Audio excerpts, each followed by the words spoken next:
سے اس کا نانا ہے اور وہ ہیں سرکار شہادت حضرت امام حسین ابن علی اور امام حسن۔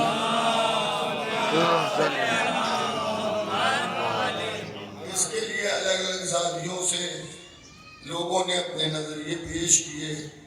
ایک نظریہ میرا بھی ہے جو میں آپ کی خدمت میں عرض کرنا چاہتا ہوں کہ دیکھیے، نانا بھی منصبدار ہے، نواسا بھی منصبدار ہے۔ نانا اگر رسول ہے تو نواسا امام ہے، تو اس کو اس طرح سے بھی سمجھا جا سکتا ہے کہ رسالت سے امامت ہے، امامت سے رسالت ہے۔ اور میرے پاس تاریخ کا ثبوت یہ ہے کہ جب رسالت کی گواہی کی بات آئی تو امامت نے دعوت ذوالشیرہ میں گواہی دی، اور جب امامت کی گواہی کی بات آئی تو قدیر نے ہاتھوں کو اٹھا کے کہا من کنت مولا فہذا علی المولا۔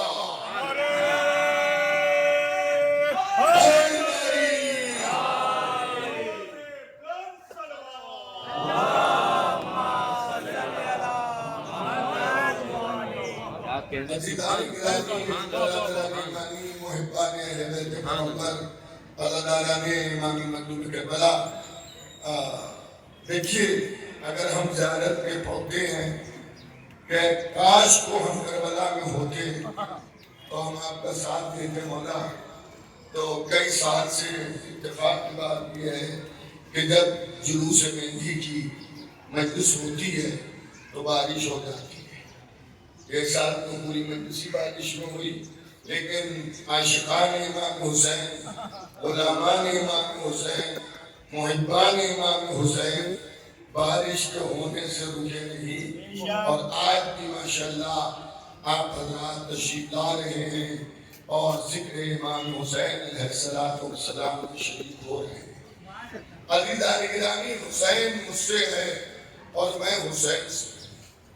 رسول خدا کا جو مشن تھا اسلام، جو ایک انسانیت کی دوا ہے، جو انسان کو انسان بنانے آیا ہے، اس کا نام ہے اسلام۔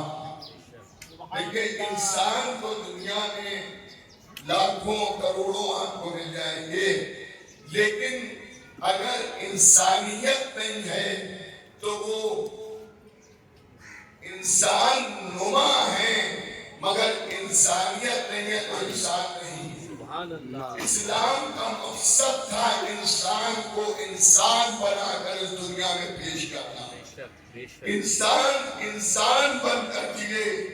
اسی لیے مولا کائنات حضرت علی ابن ابی طالب علیہ السلام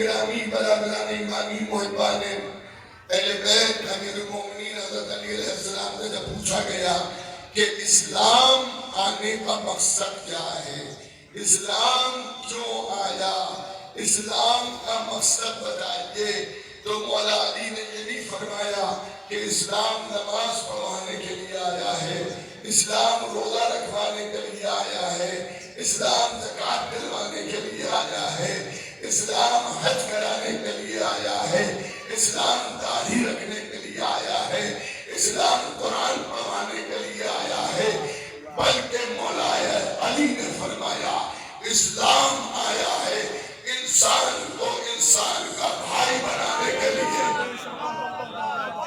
اسلام آیا ہے پاک و کبوتر کی ایک ہی آسمان پکڑانے کے لیے، ایک ہی گھاٹ پر شیر و بکری ایک ساتھ پانی پیے۔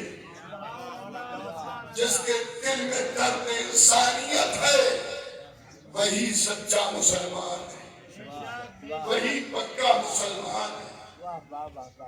دیکھیں یکجہتی کا منظر اسلام نے ہمیں کیسے سکھایا۔ اسلام کی سب سے بڑی عبادت فروحات میں کیا ہے؟ اول نماز نماز سب سے بڑی عبادت. اچھا نماز کو فرادہ بھی پڑھا جا سکتا ہے, یعنی اپنی گھر میں مسجد میں کہیں بھی فرادہ پڑھے اور اس نماز کو جماعت سے پڑھے.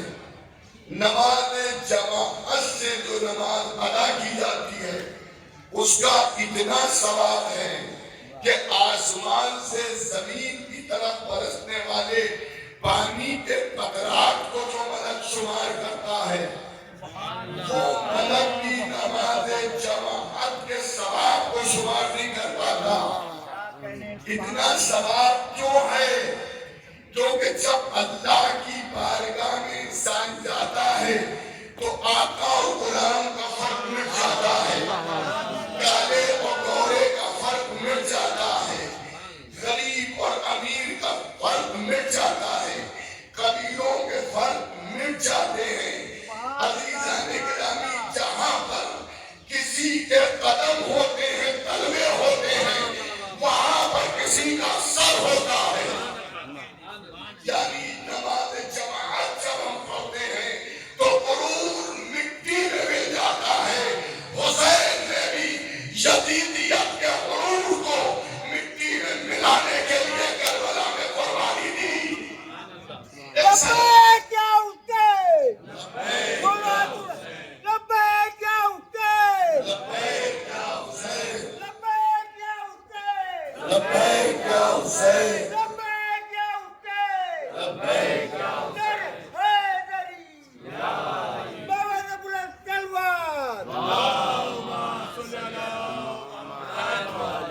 ایک اور اس سے بہتر سلام بھیجیے گا محمد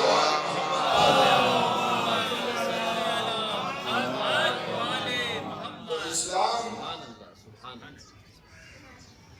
ہم مسلمان ہیں, ہمیں فخر ہے اس پر کہ اللہ نے ہمیں اسلام جیسی دولت دی, لیکن اسلام کو نقصان اور تباہ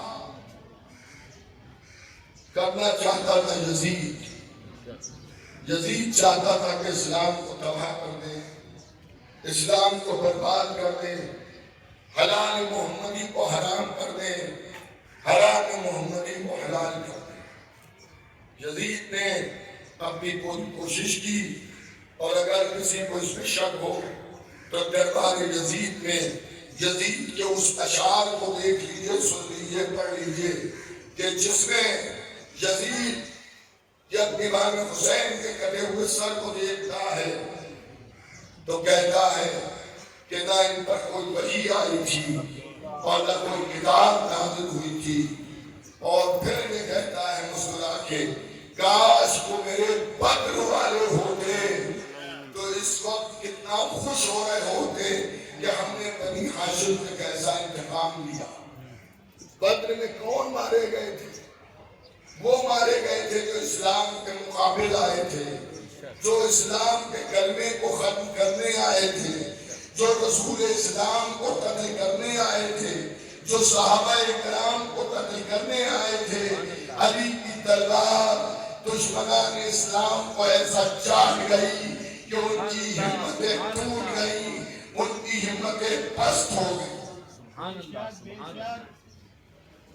فتح مکہ کے موقع پر جب بنی امیہ کا سردار ابو سفیان ایمان لایا تو وہ یہ کہہ کے ایمان لایا کہ ایسا ہے اب ہم تلوار سے محمد سے جنگ نہیں کر سکتے ہیں, بلکہ اب ہم زبان پہ محمد رسول اللہ کا کلمہ پڑھیں اور کلمہ پڑھ کر اسلام کی جڑوں کو کاٹیں. وہی ہوا کہ اسلام کی جڑوں کو کاٹنے کے لیے یزید نے یہ چاہا کہ قولوا لا الہ الا اللہ تفلحوا کی صدا کو بدل دیا جائے. تشریف ہے مولانا, ادھر تشریف. یعنی اس کا مقصد تھا کہ اسلام کو تباہ کر دیا جائے, اسلام کو برباد کر دیا جائے, اسلام کے قانون کو مٹا دیا جائے. امام حسین نے مدینے سے آواز دی, یزید دانا کے اسلام کو حسین بچایا. دیکھیے پڑھ لینا سن لینا آسان ہے, لیکن تصور کیجئے جو مظالم لشکر یزیدی کی طرف سے حسین ابن علی پر ہوئے ہیں وہ معمولی مظالم نہیں ہیں۔ جب سے گرمیوں میں برسات میں محرم پڑ رہا ہے، جگہ جگہ پر پانی کی سبیلیں ہمیشہ رہتی ہیں بھوک و پیاس میں۔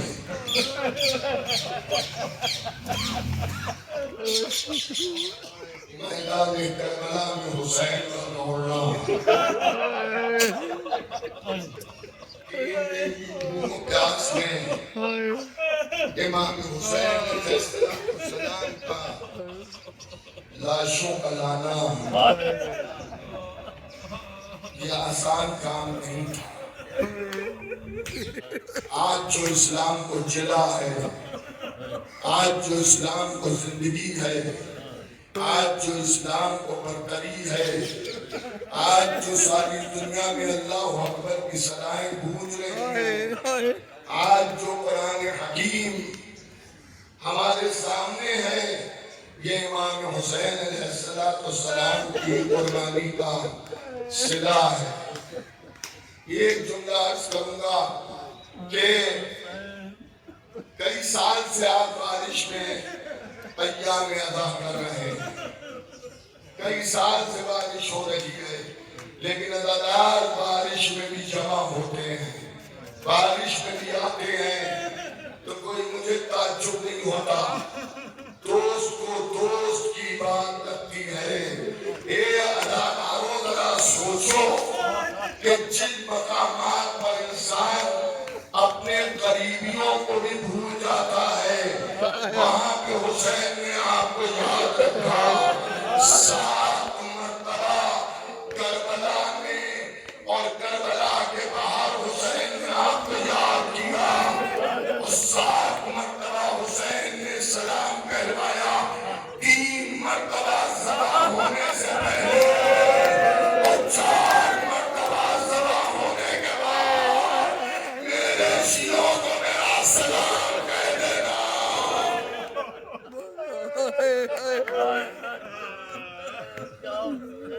میرے شیعوں کو میرا سلام کہہ دینا۔ مولا یہ مجمع آپ کے سلام کا جواب دینے آیا ہے۔ میں نے کل رات زینبیہ کی مجلس میں بھی عرض کیا تھا کہ امتحان محبت ہے کہ موسم کے خراب ہونے کے باوجود بھی عزاداری میں کوئی کمی نہیں ہے، عزاداری میں کوئی کمی نہیں ہے۔ جو مجلس ہوتی ہے وہ مجلس ہو رہی ہے، جو جلوس اٹھتا ہے وہ جلوس اٹھ رہا ہے، جو ماتمدار عزائے حسین میں کرتے ہیں وہ سب ہو رہا ہے۔ مگر عزاداروں یہ میرا پیغام ہے، کبھی یہ نہ سوچنا کہ ہم نے حسین پر احسان کر دیا، ہم نے حق ادا کو ادا کر دیا۔ اگر پوری عمر حسین ابن علی پر رویا جائے تب بھی امام حسین کی ادا کا حق ادا نہیں ہو سکتا۔ سلام ہو حسین پر جو کربلا میں بھوکا اور پیاسا کہہ رہا ہے کہ میرے شیعوں کو میرا سلام کہہ دینا۔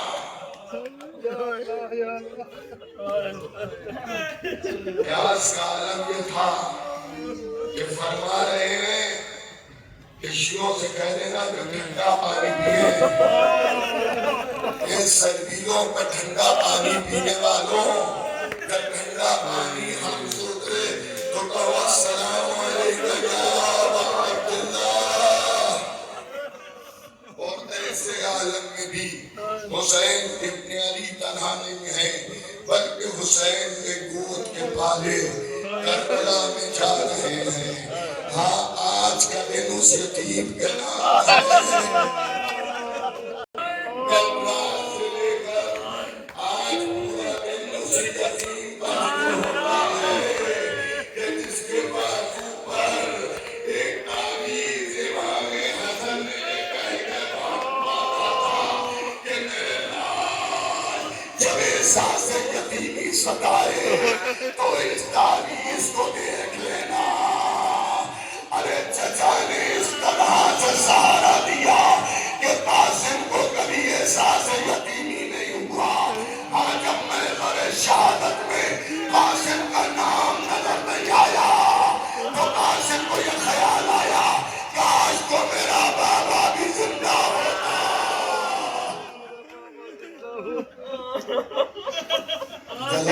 جزاک اللہ جزاک اللہ.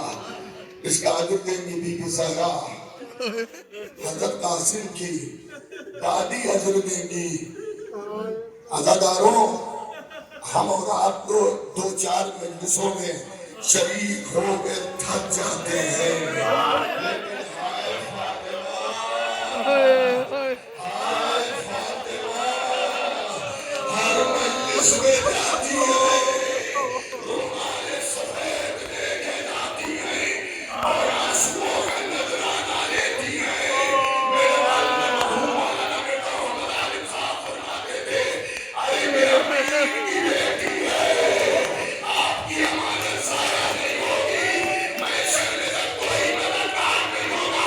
فاطمہ آواز نہیں، ارے میرے حسین پر رونے والے.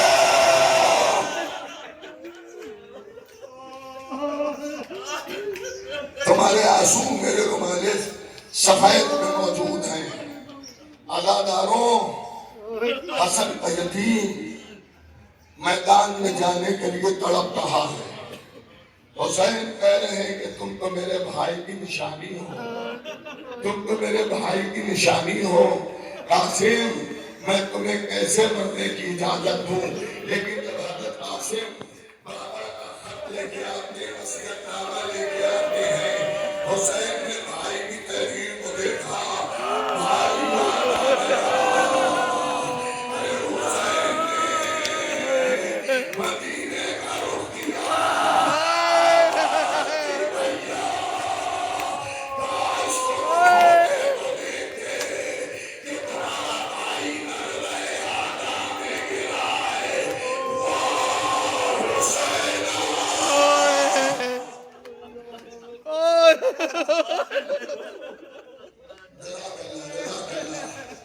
شرما کے نہ روئیے،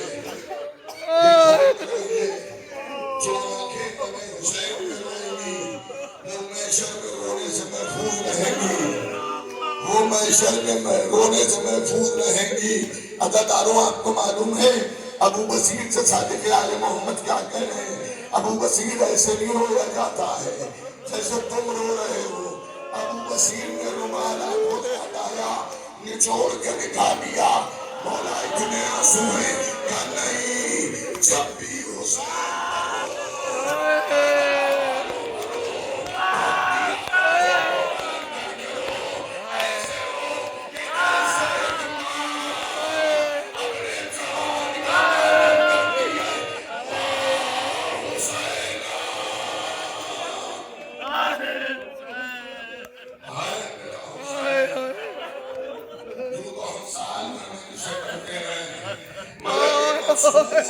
سے سال بھر کے بعد آتی ہے.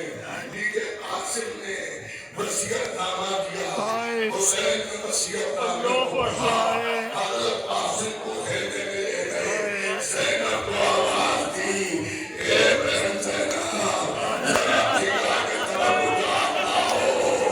قاسم کے سر پر حسن کا ماما رکھا، اس پر حسن کی ندا ڈالی. اب قاسم اس طرح کے رخصت ہو رہے ہیں کہ چاروں طرف سے رونے کی آوازیں ہیں. غم سنی کا عالم یہ ہے کہ حسین نے گھوڑے پر سوار کیا. کربلا کا یہ پہلا شہید ہے کہ جس کے گریبان کو حسین نے چاک کیا تاکہ زمانہ سمجھ لے ارے یہ یتیم آ رہا ہے. جزاک اللہ جزاک اللہ. جو جہاں پر مجلس سن رہا ہے، جو زین العابدین 72 چینل سے دور دراز لوگ مجلس سن رہے ہیں، متوجہ گریہ ہو جائیں. اگر رونا نہ آئے تو رونے والوں کی صورت بنائے، سر کو چھڑائے. علی کا پوتا میدان کارزار میں گیا، حسن کی شجاعت کو دکھایا. اے مومنہ بابا کتنا سنا تھا، میری رگوں میں حسن کا خون ہے. میں مرے تو میں سرے رگوں کیا، میں سرے کو میں مرے کا ملک دیا. اے لشکر میں اس طرح سے اتر گئے